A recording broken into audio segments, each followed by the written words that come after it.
Hello అండి, అందరికీ నమస్తే. నేను మీ Suman, registered hydrogeologist, ground water department, Yadadri Bhuvanagiri జిల్లా, తెలంగాణ రాష్ట్రం.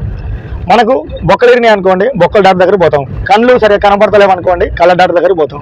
గుండె ఏదో నొప్పులు వేస్తుంది అంటే గుండె డాక్టర్ దగ్గరికి పోతాం. సెక్స్ సమస్యలు వస్తే సెక్సాలజిస్ట్కి పోతాం. మానసిక ఆందోళన వస్తే సైకాలజిస్ట్ దగ్గరికి పోతాం. మొత్తం శరీరంలో తలనొప్పి వచ్చినా, జ్వరం వచ్చినా, దగ్గు వచ్చినా, ఏదొచ్చినా డాక్టర్ దగ్గరికి పోతాం. ఏ డాక్టర్ బాగా చూస్తాడో ఆయన చూస్తే మంచిగా బాగుపడతామా లేదా అని ఆలోచించి మరి తెలుసుకొని వెళ్తాం.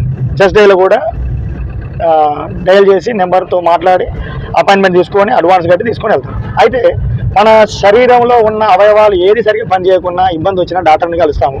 మరి భూమి లోపల మనం నివసిస్తున్న భూమి లోపల ఎంత లోతులో బండి ఉంది, ఎంత లోతులో రాయి ఉంది, నీళ్ళు ఉన్నాయా లేవా, ఎందుకు బోర్లు ఫెయిల్ అవుతున్నాయి అని మరి ఎవరు చూస్తారు? భూమి గురించి చదివిన శాస్త్రజ్ఞులు ఉంటారా అని వాళ్ళ గురించి తెలుసుకొని ముందుకెళ్ళాలి. కానీ ఇంకా నేను కట్టె పొలాలు పడతా, మంత్రాలు పడతా అంటే రైతులారా గమనించండి, సైన్స్ వైపు అడుగులేయండి.